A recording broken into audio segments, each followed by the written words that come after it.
اور اللہ نے اہم حکم یہ بھی بیان کیا کہ جب عورت کو طلاق دو تو جہاں وہ طلاق کے بعد نکاح کرنا چاہتی ہے اس کے نکاح میں رکاوٹ مت بنو، کباب میں ہڈی بننے کی کوشش مت کرو۔ یہ بھی زمانے جاہلیت میں ہوتا تھا اور آج بھی ہوتا ہے۔ فَلَا تَعْضُلُوهُنَّ أَن يَنكِحْنَ أَزْوَاجَهُنَّ، اگر تم نے چھوڑ دیا ہے اس کو، عرب اس کو غیرت کا مسئلہ بنا لیا کرتے تھے کہ ہم نے چھوڑا ہے تو اب ہم کہیں اور اس کی شادی نہیں کرنے دیں گے، ہمارا معاذ اللہ یوں کہتے تھے تھوکا ہوا مال، جیسے آج بھی لوگ کہتے ہیں ہم نہیں کہیں اس کو نکاح کرنے دیں گے۔ اس سے بھی قرآن نے کیا کیا؟ منع کیا۔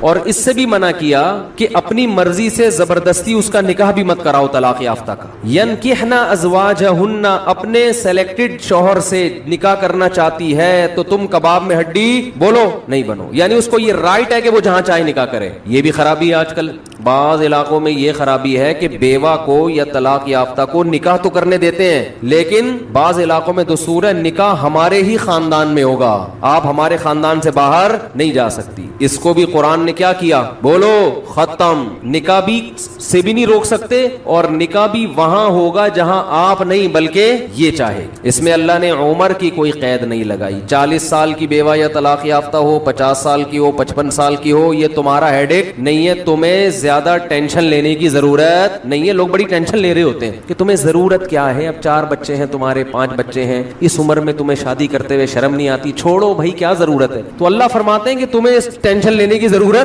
بولو، یہ اس کا ہیڈک ہے، یہ تمہارا ہیڈک نہیں ہے۔ جیسے کوئی 4 شادیاں کر رہا ہے تو اس کا ہیڈک ہے نا، آپ کا ہیڈک تھوڑی ہے یہ۔ آپ پتہ نہیں کیوں پریشان ہیں، مفتی صاحب کو کیا ہو گیا؟ وہی ان کا ہیڈک ہے، آپ کا ہیڈک نہیں ہے یہ۔ میں اپنی بھی درمیان میں لگا دیتا ہوں نا۔ تو ہر ایک کے ہیڈک ہم نے پالے ہوئے ہیں، وہ یہ کیوں کر رہا ہے، وہ یہ کیوں کر رہا ہے، وہ کم عمر سے شادی کیوں کر رہا ہے، وہ بڑی عمر سے شادی کیوں کر رہی ہے، یہ ہوتے ہیں نا لوگوں کے مسائل۔ اس نے یہ کیوں کر لیا؟ ایک خاتون نے مجھے بتایا کہ وہ ایک دفعہ بیوہ ہوئی، اللہ کی قدرت دوبارہ شادی، دوبارہ بیوہ ہو گئی۔ تیسری دفعہ جب ان کی شادی ہو رہی تھی لوگ مذاق اڑا رہے تھے، بس کرو یار 2 دفعہ بیوہ ہو گئی، اب آرام سے بیٹھو۔ اب وہ بیوہ تو کوئی بھی ہو سکتا ہے، جوانی میں بھی عورتیں بیوہ ہو جاتی ہیں۔ تو اب دیکھو لوگوں کو تکلیف ہو رہی ہے، بھائی یہ اس کا ہیڈک ہے۔ اچھا لوگ اس سے شادی کرتے ہوئے ڈر رہے تھے ان سے کہ میں بھی بیوہ، پھر میں نہ مر جاؤں، تو اس کا اس سے کوئی تعلق نہیں ہے۔ ہو سکتا ہے 2 دفعہ بیوہ ہونا تقدیر میں لکھا ہو، 3 دفعہ نہ ہو۔ یہاں مجھے وہ چٹکلا یاد آتا ہے، وہ ایک آدمی نے، ابے چھوڑو چٹکلوں کا بھی، قرآن کو فوکس کرتے ہیں۔ آخر میں چٹکلے ہونا یہ صحیح ہوتا ہے، درمیان میں ہی آ جائیں تو پھر سارا موضوع چینج ہو جاتا ہے۔ اتنے اچھے احکام بیان ہو رہے ہیں قرآن کے، آگے اس کو آپ نے لوگوں کو بتانا بھی ہے۔ تو اللہ نے حکم دیا کہ طلاق کے بعد ایک دھیلا واپس نہیں لینا، خلا کی صورت میں لے سکتے ہو مگر خلا بھی شوہر کی رضا سے ہوتا ہے، یک طرفہ نہیں ہوتا، یاد رکھیں۔ دوسرا کام تم نے کیا کرنا ہے؟ اس کو کہیں اور نکاح سے روکنا نہیں ہے۔ تیسرا کام یہ کرنا ہے نکاح بھی وہاں کرنا ہے جہاں وہ چاہتی ہے، تمہاری مرضی نہیں مسلط ہوگی، اس کی مرضی چلے گی۔ اور اگر پرانے شوہر سے نکاح کرنا چاہے اور 2 طلاقیں ہوئی ہوں تو وہاں بھی کر سکتی ہے، کیونکہ آیت کا ایک شان نزول بھی ہے۔ ایک صحابی نے اپنی بہن کا نکاح کسی صحابی سے کرایا، تھوڑے دنوں میں طلاق ہو گئی، طلاق ایک تھی، عدت ختم ہوئی، نکاح ختم۔ اب تھوڑے دنوں کے بعد دوبارہ ان دونوں کا دل چاہنے لگا کہ ہم آپس میں کمپرومائز کر لیں۔ ہوتا ہے وقتی طور پر اختلافات بہت زیادہ ہوتے آتے ہیں، جب دور رہتے ہیں تو آپس میں میلان ہونے لگتا ہے۔ لیکن وہ جو صحابی تھے نا جن کی بہن کو طلاق ہوئی تھی، انہوں نے کہا کہ اب میں اپنی بہن کا نکاح دوبارہ اس آدمی سے بولو نہیں کروں، اور کہا کہ یا رسول اللہ میں نے ان کی عزت کی، ان کو اپنی بہن نکاح میں دی، انہوں نے لڑائی جھگڑا کر کے طلاق دے کے میرے گھر میں بٹھا دیا، اس کو میں کیسے دوبارہ؟ یہ ذلت محسوس ہوتی ہے نا انسان کو۔ قرآن میں اللہ نے آیتیں نازل کی کہ اگر وہ اپنے شوہر سے نکاح کرنا چاہتی ہے تو درمیان میں رکاوٹ مت بنو۔ لڑے بھی وہ خود تھے، اب جڑ بھی خود رہے ہیں، نہیں یاری بات۔ اس کو بھی لوگ غیرت کا مسئلہ بنا لیتے، سسر صاحب بنا لیتے ہیں، میرے داماد نے میری بیٹی کو طلاق دی ہے، میں تو نہیں واپس بھیجوں گا۔ بھائی دنیا میں جو آدمی میں لچک نہیں ہے نا، فلیکسیبلٹی نہیں ہے، لچک نہیں ہے جس میں، وہ کبھی بھی کامیاب نہیں ہو سکتا۔ یاد رکھو یہ جو ہوتا ہے نا میں اصول کا پکا، بھائی اصول کا پکا ہونا تو اچھا ہے لیکن یہ اصول ہی غلط ہے کہ جو کہہ دیا تو اس پہ قیامت تک قائم رہنا ہے، یہ اصول ہی غلط ہے۔ اصول یہ ہونا چاہیے کہ جب موقع کی مناسبت سے جو بات ٹھیک لگے گی اپنے آپ کو چینج کر لوں گا، یہ اصول ٹھیک ہے، اس اصول پہ پکے رہو، اور یہ نبی سے ہمیں ملتا ہے یہ اصول۔ حدیث میں آتا ہے ایک صحابی نبی کے پاس آئے، مجھے صدقہ چاہیے، یہ چاہیے، وہ چاہیے، آپ نے فرمایا اللہ کی قسم تم پر خرچ نہیں کروں گا میں۔ وہ چلے گئے، آپ نے دوبارہ بلایا، فرمایا ان پہ صدقہ کرو، دے دو۔ وہ پریشان، یا رسول اللہ آپ نے تو قسم اٹھائی تھی کہ میں آپ کو نہیں دوں گا۔ آپ نے فرمایا من رأى على يمين فرأى غيرها خيرا منها فليكفر عن يمينه، کہ جو شخص کسی بات پہ قسم اٹھا لے, جائز بات ہو, کوئی اگر حرام پہ قسم اٹھائی وہ تو بچنا لازم ہے نا, کہ میں گناہ نہیں کروں گا, وہ تو ویسے ہی حرام ہے. جائز کام, صدقہ تو جائز ہے نا, بلکہ ثواب ہے. فرمایا کوئی کسی جائز کام پہ قسم اٹھائے, پھر بعد میں اس کو خیال ہو کہ مجھے قسم توڑ دینی چاہیے, اس کا مائنڈ کیا ہو گیا, چینج, تو اسے چاہیے قسم توڑ دے اور کفارہ ادا کر دے, اس قسم پہ قائم بولو نہ رہے. قسم پہ جب قائم نہ رہنے کا حکم ہے تو بغیر قسم کے میں نے جو بول دیا بس وہ پتھر پہ لکیر بن گیا, یہ تو پاگل اور گدھے ہونے کی علامت ہے. قسم بھی اگر کھا لی ہو تو بھائی اس وقت یہ خیال تھا کہ نہیں دینا, اب زمینی حقائق کہہ رہے ہیں کہ اس کو دینا ہے, تو اب قسم توڑو, کفارہ ادا کرو اور دے دو. بات نہیں آ رہی میرا خیال ہے. یہ کس کی سیرت ہے, نبی کی. نبی سے زیادہ کسی کی پکی زبان ہو سکتی ہے, لیکن ایسی لچک سکھائی ہے کامیاب بننے کے لیے کہ یہ نہیں کہ جو کہہ دیا تو وہ پتھر پہ لکیر. گراؤنڈ ریئلٹی کے لحاظ سے, ماحول کے چینج ہونے کے لحاظ سے آپ نے اپنا رویہ کیا کرنا ہے, چینج کرنا ہے. اس وقت آپ کی رائے یہ تھی, اب آپ کی رائے وہ ہے, کیونکہ زمینی حقیقت بھی چینج ہوتی ہے اور انسان کی نالج بھی چینج ہوتی ہے اور انسان کی رائے بھی چینج ہوتی ہے. بعض دفعہ نالج چینج نہیں ہوتی, انسان تانے بانے ملا کے ایک رائے قائم کرتا ہے, بعد میں جب اور گہرا سوچتا ہے تو اسے لگتا ہے کہ وہ رائے ٹھیک نہیں تھی, تو وہ اسٹیٹمنٹ اس کا کیا ہو جائے گا, چینج. کوئی بات نہیں, دن میں 100 دفعہ چینج ہو جائے. ناکام وہ ہے جو کہہ دیا تو اڑ گیا, بس کچھ بھی ہو جائے. اب دیکھو ایک آدمی آپ کو مستحق نظر نہیں آ رہا تھا, آپ نے کہا اللہ کی قسم تجھے میں صدقہ نہیں دوں گا, تو فراڈی ہے. بعد میں پتا چلا نہیں فراڈی نہیں ہے, آپ کو نہیں, میں نے تو بول دیا تھا میں نہیں دوں گا. بھائی اب فراڈی ہونے کی بیس پہ نہیں دے رہے تھے, تو اب پتا چل گیا یہ فراڈی نہیں ہے. بعض دفعہ پہلے بھی پتا تھا فراڈی نہیں ہے, اب بھی پتا ہے نہیں ہے, لیکن پہلے خیال تھا کہ نہیں دینا چاہیے, اب خیال ہے کہ دے دینا چاہیے, تو رائے چینج کر لو. بہت مشکل ہے. اور گھریلو جھگڑوں میں تو میاں بیوی کی طبیعت میں اگر لچک نہیں ہے نا, 4 دن بھی ان کا رشتہ نہیں چل سکتا. یہ تو مجھ سے ابھی لکھوا کے سگنیچر انگوٹھے لگا لو, جیسے سبزی والے نے ٹھپے لگائے تھے انگوٹھے لے کے گھوم رہا ہوں, لیکن آپ انگوٹھے نہیں, آپ مجھے پکڑ لینا, میں کہاں بھاگوں گا. وہ جب بھی انگوٹھے کی بات آتی ہے مجھے وہ سبزی والا یاد آتا ہے جس کو میں نے بزنس کے لیے پیسے دیے تھے اور اس نے ایمانداری میں اسٹیمپ پیپر پہ اپنے انگوٹھے لگا کے دیے تھے. جب وہ پیسے لے کے بھاگا تو 3 سال میں نے وہ انگوٹھے سنبھال کے رکھے. اب لوگ مجھے کہتے ہیں نا وہ فلاں آدمی کو میں اتنے کروڑ روپے دے رہا ہوں تو اتنا ایماندار ہے, میں تو اسٹیمپ پیپر پہ لکھوا رہا ہوں اور انگوٹھے بھی لگوا رہا ہوں. میں کہتا ہوں یہ انگوٹھوں کا تذکرہ میرے سامنے مت کیا کرو, انگوٹھوں سے کچھ بھی نہیں ہوتا. بندہ اگر 2 نمبر ہے, اسٹیمپ پیپر بکری کو کھلا دینا, کسی کام کا نہیں ہے یہ اسٹیمپ پیپر, عدالت سے بھی نہیں نکلوا سکتے, سمجھتے ہو. لکھوایا کرو ضرور, لیکن اس سے ہوگا کچھ بھی نہیں. عدالت انگوٹھا دیکھ کے بولے گی بس ٹھیک ہے انگوٹھا, انگوٹھے کو پکڑ کے جیل میں ڈال دو, بس انگوٹھے کو دیے تم نے پیسے, بندہ تو پکڑائی میں آئے گا ہی نہیں, آ بھی گیا تو کچھ بھی نہیں کر سکتے. عدالت کہے گی دیے کیوں تھے تو پیسہ دینے سے پہلے 100 دفعہ سوچا کریں. خیر, تو کیا بات چل رہی تھی, ابے انگوٹھے کی بات کہاں سے آئی. ہاں, لچک پیدا کرنا چاہیے. میاں بیوی کا رشتہ تو ایسا ہے کہ اگر آپ کہیں نا کہ جو میں نے کہہ دیا بس وہ کیا ہے, آرڈر از آرڈر, تو بھائی اس کا مطلب آپ میدان جنگ میں کھڑے ہوئے ہیں, دشمن کی فوجیں آپ کے سامنے ہیں اور آپ ایک فوج کی کمانڈ کر رہے ہیں کہ گولی چلانے کا آرڈر دیا تو کیا کرنا ہے. یہ گھر ہے, یہ میدان جنگ بولو نہیں ہے. یہاں آپ کا اسٹائل یہ ہونا چاہیے, آپ نے بیوی کو آرڈر دیا, گراؤنڈ ریئلٹی یہ کہہ رہی ہے کہ بھائی میرا روب اس پر بیٹھا ہوا ہے اور وہ پکوڑے بنا کے خود ہی کھا رہی ہے, آپ کو ایک لقمہ بھی نہیں کھانے دے رہی. آپ غصے میں آئے, آپ نے کہا بیگم مزید پکوڑا اگر کھایا نا تو گراؤنڈ ریئلٹی کہہ رہی ہے کہ اس دھمکی سے یہ پکوڑے کھانا چھوڑ دے گی نا. لیکن آگے اس کا ایٹیٹیوڈ آپ نے دیکھا, اس نے کہا تو کیا کر لے گا, فوراً وہ کرچلی اٹھائی, تو کیا کر لے گا, فوراً لچک پیدا کرو بولو تو صبر کروں گا اور کیا کروں گا. یہ کامیاب, یہ گھر کیا کیسے چلے گا, یہ رشتہ جوڑا رہے گا. اگر آپ نے اس کے ایٹیٹیوڈ دیکھ کے, اس کی پیشانی پہ سلوٹیں دیکھ کے اپنی دھمکی کو واپس نہیں لیا تو یہ گھر کیا ہوگا, پکوڑے تو کھا لو گے آپ لیکن آپ کے بچوں کی ماں مارکیٹ سے شارٹ ہو جائے گی. تو اس میں گھر کے اندر کا اصول لچک. کامیاب آدمی وہ, ہاں ناقابل برداشت کوئی معاملہ ہو جائے تو ایک الگ بات ہے. تو اللہ نے کیا حکم دیا کہ اگر ڈیورس ہو گئی ہے پھر دوبارہ ملنا چاہتے ہیں تو کباب میں ہڈی بولو مت بنو, ملنے دو ان کو, کوئی مسئلہ نہیں ہے. ہاں یہ قرآن نے کہا ہے کہ اس شرط میں ملیں کہ ان کا اپنے بارے میں یہ خیال ہو کہ دوبارہ وہ جھگڑے نہیں کریں گے. ایسا نہ ہو ملتے پھر وہی ٹینشنیں شروع کر دیں. اب دوبارہ اپنی اصلاح کر کے آئیں کہ بھئی اب ان ماضی کے قصوں کو چھیڑنا نہیں ہے. لیکن یہ 1 یا 2 طلاقوں کے بعد ہے, 3 طلاق کے بعد نہیں مل سکتے جب تک کہ کہیں اور نکاح نہ ہو جائے اس کا.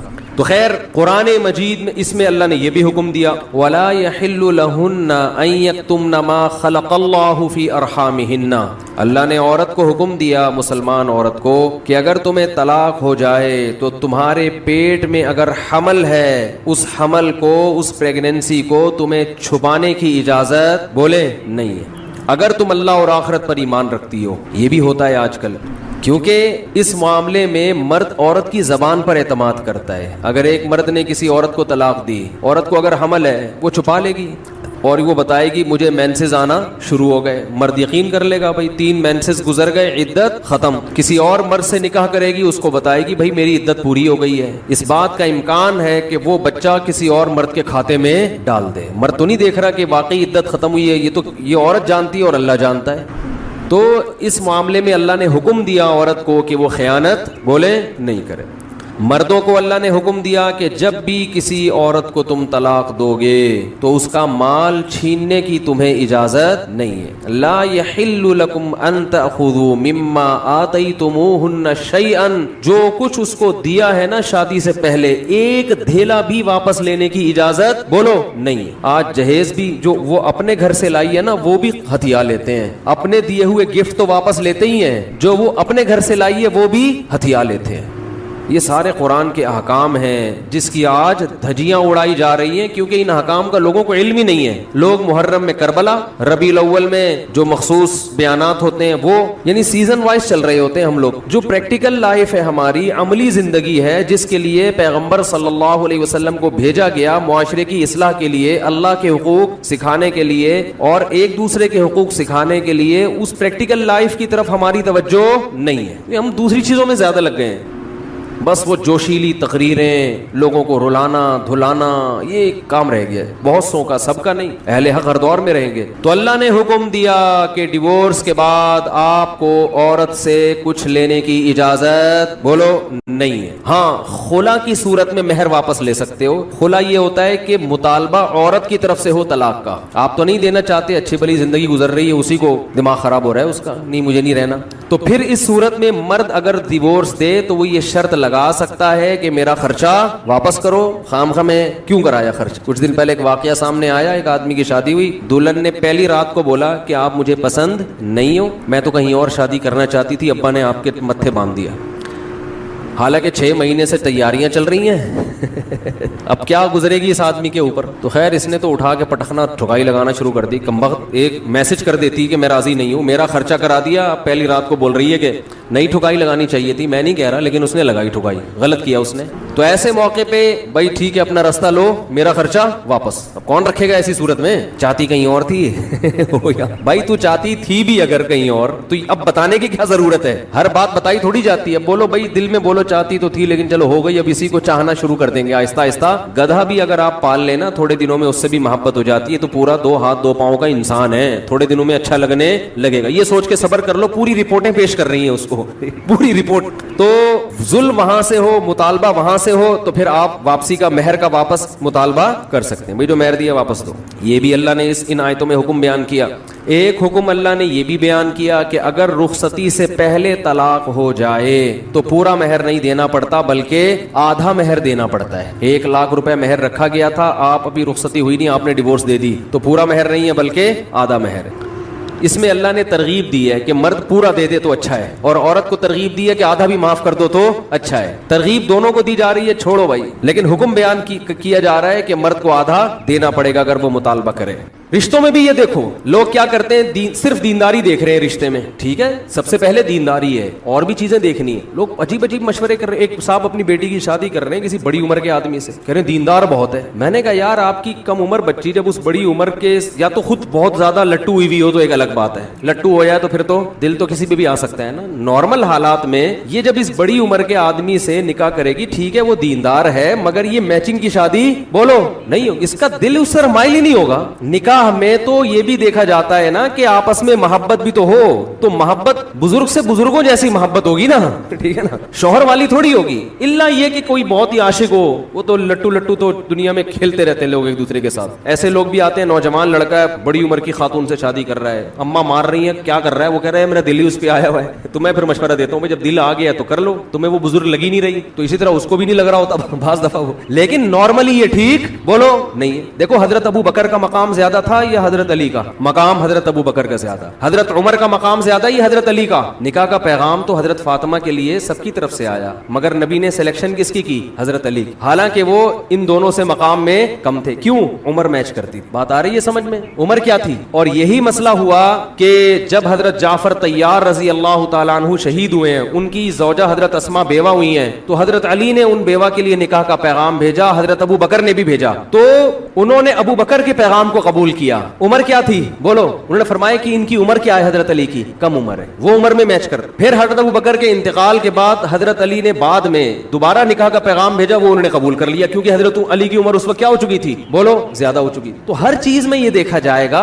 آج لوگ کمانڈر بناتے ہیں نیک آدمی کو, یہ بہت بڑے بزرگ ہیں, ان کو سیاسی لیڈر بنا دو. اور بھائی سیاست کے لیے صرف نیک ہونا کافی بولو نہیں, دنیا کا پتہ ہو, اس کو تجربہ ہو. یوسف علیہ السلام نے جو کہا تھا نا مجھے وزیر خزانہ بنا دو, تو دلیل میں یہ نہیں کہا تھا کہ میں پیغمبر ہوں اس لیے بنا دو, دلیل میں یہ نہیں کہا تھا میں بہت نیک ہوں اس لیے وزیر خزانہ بنا دو, دلیل میں یہ نہیں کہا تھا کہ دیکھو مجھے بادشاہ کی بیوی نے زنا کی دعوت دی مگر میں اتنا نیک کہ بچ نکلا لہذا مجھے بنا دو. نا نا نا, وزیر خزانہ کے لیے یہ کوالٹیز کا ہونا ضروری نہیں. اس کے لیے دو چیزیں, نمبر ایک خزانہ خود نہ کھائے, حفاظت کرے, نمبر دو اکاؤنٹنگ کا علم جانتا ہو, اکنامکس کا علم جانتا ہو, کتنا خزانہ اسٹور کرنا ہے, کتنا ایکسپورٹ کرنا ہے اور کتنا قوم پہ خرچ کرنا ہے. اور خزانے کی جو ایکسپورٹ ہوگا نا مال, اس کی ویلیو کیا ہونی چاہیے کہ سب کو خزانہ بھی ملے, مال بھی ایکسپورٹ ہو اور معیشت بھی مضبوط ہو. اس کے لیے اکنامکس کا علم چاہیے. اس لیے یوسف علیہ السلام نے فرمایا بادشاہ سے کہ مجھے وزیر خزانہ بنا دیں, میرے اندر دونوں کوالٹیز ہیں, حفیظ خزانے کی حفاظت کروں گا, خیانت نہیں کروں گا. نمبر دو علیم, یہ علم بھی رکھتا ہوں خزانوں کی حفاظت کا اور اس کو تقسیم کرنے کا. اس بیس پہ وزیر خزانہ بنے. نہیں آ رہی بات؟ میرا خیال ہے تو جس کو جو کام دیا جائے گا نا, یہ دیکھا جائے گا یہ اس کام کا اہل بھی ہے کہ نہیں ہے, چاہے وہ نیک ہو یا نہ ہو. اہل پھر ہاں جو اہل ہے نیک بھی ہے تو وہ زیادہ اہل ہے پھر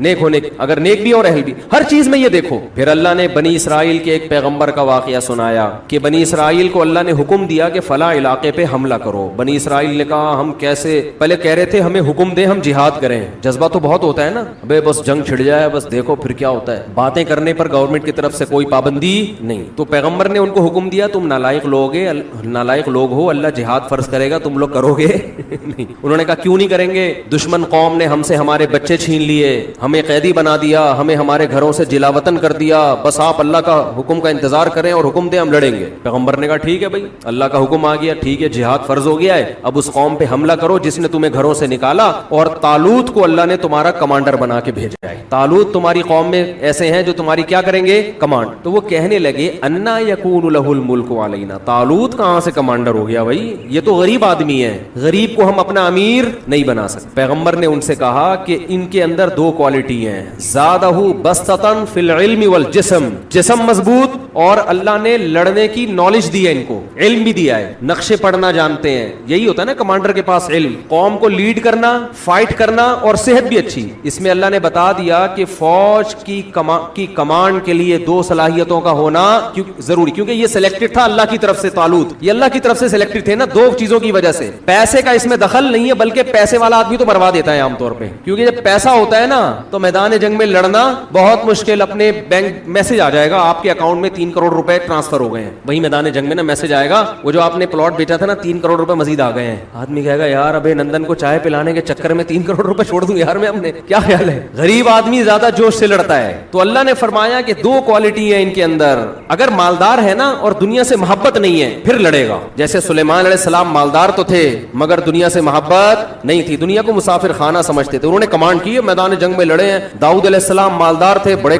زبردست کمانڈر تھے. تو اصل چیز ہے دنیا سے محبت نہ ہو, کیونکہ غریبوں میں کم ہوتی ہے, مالداروں میں زیادہ ہوتی ہے, اس لیے اللہ نے وہاں غریب کی سلیکشن کی. تو دو چیزوں کا ہونا ضروری. اس سے پتہ چلتا ہے بھائی اسلام گراؤنڈ ریئلٹی کو دیکھ کے, اسباب کو دیکھ کے چلتا ہے. لوگ مفتیوں سے آ کے کاروبار کے مشورے لے رہے ہیں, مجھ سے کہتے ہیں کہ مفتی صاحب میں ڈالڈے کا یا گھی کا وہ بزنس کرنا چاہتا ہوں. میں کہ بھائی میرے سے تو یہ پوچھے کہ یہ کال حلال ہے کہ حرام ہے, مجھے کیا پتا بزنس کا یار, میں کیسے مشورہ دوں گا؟ میں تو یہ بتاؤں گا کہ انگوٹھے لگا کے کسی پر اعتماد, انگوٹھا قابل اعتماد نہیں ہے.